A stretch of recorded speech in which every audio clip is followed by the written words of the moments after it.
Hello! Today we're all here celebrating my channel having reached 1,000 subscribers. Thank you so much for watching my videos and subscribing both on YouTube and on Locals. I've had a lot of fun with this and it seems like you guys have too, and I'm really glad. As promised, I'm going to look at some books from outside the normal Great Books reading list to celebrate.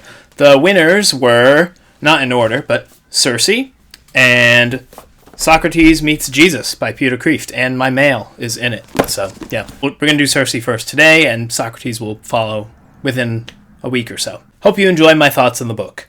Madeline Miller was born in Boston and attended Brown University, where she earned her BA and MA in classics. She lives in suburban Philadelphia with her husband and 2 children. Her first novel, The Song of Achilles, was awarded the Orange Prize for Fiction and has been translated into 25 languages. So, right off the bat, we can presume that she's familiar with Homer, obviously, Virgil, Greco-Roman history, mythology, and philosophy. The book covers the story of Circe, the witch of Aiaia from the Odyssey. The book dramatizes many episodes from and adjacent to her mythology to tell her life story from her perspective. I didn't know much about the book going in. Like I said, I knew that Miller was quite familiar with Greco-Roman mythology, and besides that, I knew what I could glean from the reviews of her book on the website. They hailed it as a well-written novel, but also a subversive, a revisionist, and feminist take on the classical myth. Besides that, I'm going in blind. Spoiler warning right now, I'm not going to summarize the plot in any detail, but no part of it is off limits for my analysis. The first thing I have to mention is that Miller is a fantastic writer. Despite the plot having been determined something like several thousand years ago, she's definitely still able to build suspense and then deliver on it. She makes you feel for the characters you encounter, although what you feel definitely varies, and she makes both the gods and the humans comprehensible as human beings, in their actions, their motivations, etc. What happens and the events in the book are not presented as arbitrary or unexplained, as is often the case in Greek mythology and Homer. Instead, the entire world here seems to operate on cause and effect, as we modern readers would expect. It's a 385-page book. I read the whole thing in a couple days, so it was very, very well done. Miller does make a lot of changes to the mythology, and many of them are quite subtle. When the reviewers say that she is subtly revisionist, they're not kidding. There are, I would say, 3 categories of story changes. Now, I bring these up because, in my view, they help to show the strength of Miller's imagination, her skill as a writer, and also because what is changed helps reveal to us some of the underlying themes and messages of the novel. Firstly, there are additions to the myth that are well harmonized with the source material. These could be details that flesh out the events we all know are going to happen. For example, Elpenor, Odysseus' shipmate that falls off Circe's roof and breaks his neck, is seen to have built this habit over a few months during the crew's stay on the island. When speaking about Helen of Troy with Circe, Odysseus comments on the mysterious nature of her motives, and how in the end only she will ever really know whether going with Paris was her idea or not. Hermes and Circe are given a backstory and a relationship together to explain how he knew how to counter her magic when Odysseus arrives on Aiaia. Details like this serve to make the story more realistic. Second, there's what I'll call lore-adjacent changes to the myths. A great example of this would be Circe's trip to Crete to help her sister Pasiphae in birthing the Minotaur. There's no indication that Circe ever made this journey in the myth, but despite her presence, the story of the Minotaur remains largely intact, and in return, both Circe and her sister have the circumstances necessary to develop their characters and their relationship in ways that are otherwise not possible. Another one of these is Circe's decision as a child to give Prometheus a drink after the Olympians and his torturers had left him to feast. Nothing that either character says during this exchange breaks his story or hers, so you're left wondering, who says she wasn't there? That's not to say that these additions are gratuitous, though. Miller explains in an interview with the Chicago Humanities Festival that she was focusing on episodes of the mythology where Circe's presence would make sense, namely those involving the other members of her family. This second category usually served to add important character development and expand on the relationships Circe has with her family, the gods and humanity. Third, there are a good number of direct contradictions, although, again, they are arguably still subtle. There are probably changes I did not recognize or pick up on. What I do know, at least somewhat, is the Odyssey, so I'm going to focus in on any changes I consider important for that story. Odysseus is recognizably the same man we see in the Odyssey when we first encounter him in the novel. Bold, clever, prying, always seeking to know, but also prone to occasional bursts of anger towards his men, justified sometimes and sometimes not. Miller calls to our minds the piracy against the Cicones, his great prideful mistake in identifying himself to Polyphemus. Everything that Odysseus did that gave you pause about identifying him as a hero, Miller brings out here. And it's true, these were all mistakes of his. In the Odyssey, the man arriving on Ithaca is very different from the one leaving Troy. He's learned many important lessons that, ideally, dispose him against making the same mistakes again. In Circe, however, Odysseus' execution of the suitors and the disloyal maids, and then the battle against the suitors' families, is all interpreted through the lens of old Odysseus, without the character development. We're told by Telemachus, who Miller cast as an unwilling participant in many aspects of the battle for his home, that Athena kept driving Odysseus on to madness in the years following that battle. He became restless, always looking for an enemy or a traitor under every rock of Ithaca. He ends his life as a terror to his family and his people, and they are glad to be rid of such a tyrant. There are thematic reasons that I think drove many of these changes, but there's also mythology that I only recently became acquainted with that harmonize well with some of the details. Part of the lost epic cycle is the Telegony. It's the story of Odysseus' son by Circe, named Telegonus. In that story, the young man goes out to seek his father, but ends up on Ithaca unknowingly after a storm. In typical ancient Greek sailor fashion, he begins stealing cattle. When Odysseus then comes out to defend his property, Telegonus kills him using his unusual spear, fashioned from a stingray's stinger. After realizing his mistake, Telegonus brings his father's body, Telemachus, and Penelope all back to Aiaia. I'd heard of this part of the myth before, but I didn't realize that it was part of the actual epic cycle. I was inclined to believe it was part of a later or an alternate version of the myth, because I thought that surely this goes directly against the prophecy of Odysseus' death in Book 11 of the Odyssey. This was not a gentle death, but a violent one, and it wasn't far from the sea, but right there on the beach. I was wrong, though. This is original to the ancient Greeks, and every source I've looked at seems to indicate that this death does fulfill Tiresias' prophecy, which means that it was meant to be interpreted as, your death will come from the sea, not far away from the sea. Even Dante, thousands of years later, had much the same impression of the meaning of the prophecy, which informed how he wrote Odysseus' death in the Inferno. If you come to Circe familiar with the Odyssey and with some of the other surrounding myths like the Telegony or maybe Ovid, the broad strokes of the plot will be familiar to you. Mythology enthusiasts will definitely appreciate all the references. It's not that I really care about the changes to the story in and of themselves. I'm not looking for a transcription of the myth when I go to an adaptation. As Miller points out in that same interview, the nature of the oral tradition, of Homer's oral tradition, was such that details of the story would definitely change from one telling to the other. And then the Greek playwrights did pretty much the same thing, like Euripides and Sophocles, as we'll see later on. But the playwrights made such changes with care. Yes, to heighten the catharsis of a good tragedy, of course, but also to make a stronger case for whatever moral, religious, or philosophical lessons that they wanted to express. So in the same spirit, I think that we should interpret the changes that Miller makes to the story of Odysseus in order to determine what ideas and meanings she is trying to express. Power is the primary concern of almost every single character in Circe.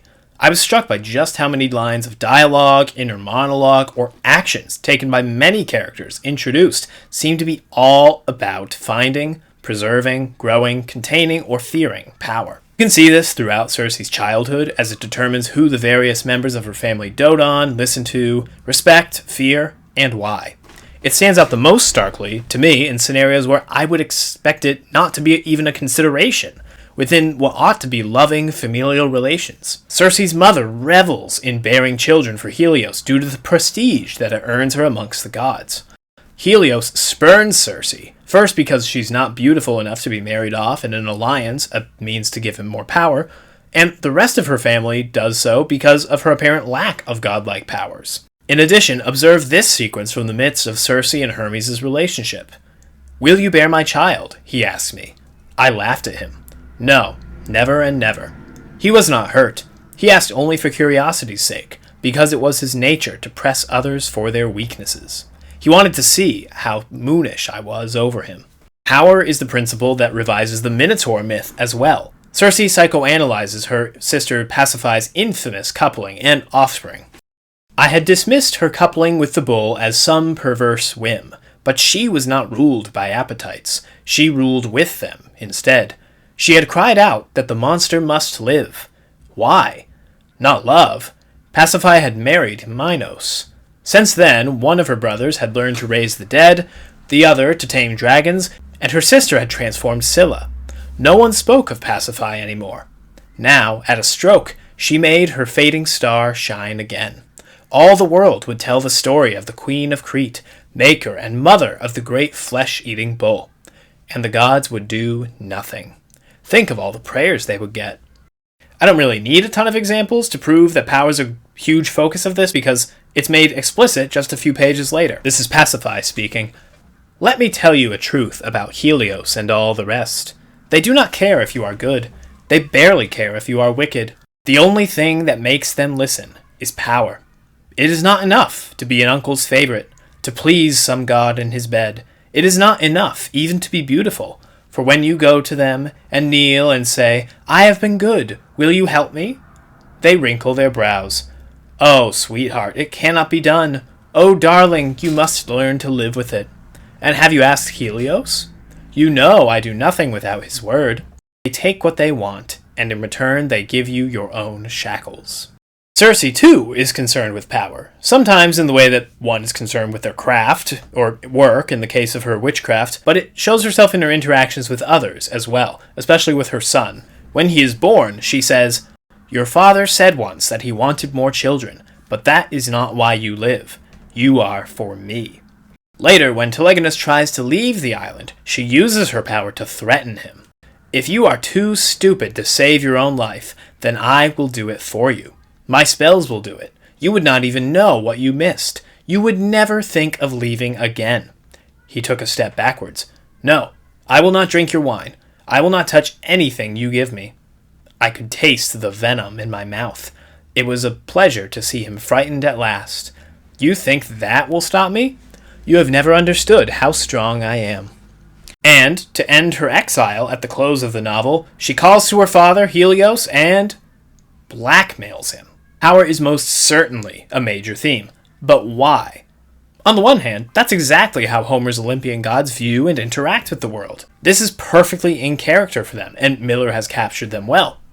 However, concern for power is also a defining feature of another, more modern worldview, feminism.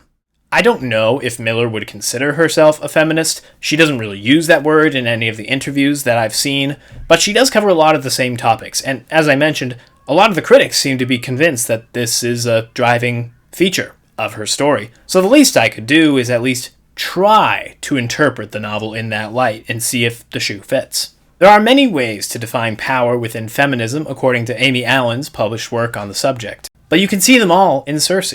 If you identify the hierarchy of Olympian gods and titans as the oppressor class, and both nymphs and humans as the oppressed. Susan Oken's implied concept of power as a thing that can be, but has not yet been, distributed equally, is seen in Prometheus, who gives human beings the knowledge of how to make fire, contrary to the will of Zeus. Simone de Beauvoir's idea of power as dwelling with those who have transcendence and self-reliance as opposed to those who are made immanent or existent only in relation to others may be seen perhaps in Telemachus's choice at the end of the novel to divest himself of Athena's patronage and protection, even though it will mean a more difficult existence.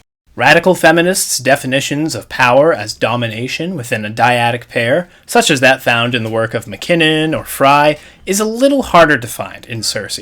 The closest example I can think of is Helios' reaction to Circe's confession and insistence that she was the one who used her power to transform both Glaucus and Scylla. When he tells her that it's impossible, that she is for sure powerless, and she insists he's wrong, that she does have power, he scorches her half to death until she submits.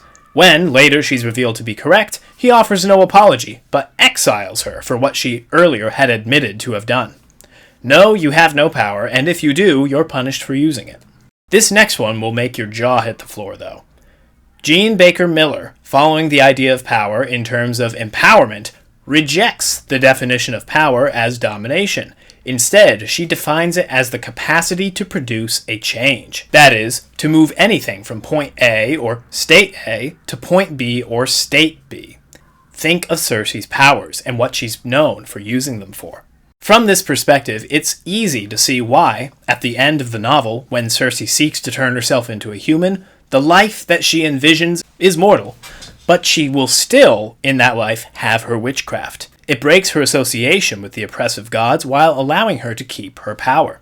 Additionally, many of these instances where power is clearly the driving motivation, principle, or theme occur within the context of one or another male-female dynamic relationship, whether it's that of parents and children, lovers, enemies, or even of host and guests. This drives me to believe that it's not an accident. I think that this also explains the ending, but it'll take a little bit of doing. Let's start with what is done to Odysseus in Miller's story. Odysseus makes many choices that we would find questionable today, both in the Iliad and the Odyssey. Miller's right to not let those choices escape our notice. We shouldn't claim that he's a virtuous hero by today's standards. But she seems to go beyond that in her account of the changes in his character following his homecoming. Rather than show him as a man who has learned his lesson and has changed his priorities, as I think Homer does, he is portrayed as doubling down on all of his warrior's characteristics. It is Athena who prevents him from re-embracing his warlike self at the end of the Odyssey, but Athena herself, who is encouraging it in Circe, causing him to be restless, suspect everyone, and turn himself into a tyrant. Why does Miller do this to him? I think that it's because it provides motivation for Penelope and Telemachus to take the actions that they do following his death. They travel back to Aiaia with Telegonus in order to protect Telemachus from Athena's influence, where he finally chooses to reject her patronage entirely, something that Athena is infuriated by. This act of separation is closely followed by another one, done by Circe, where she chooses to become immortal.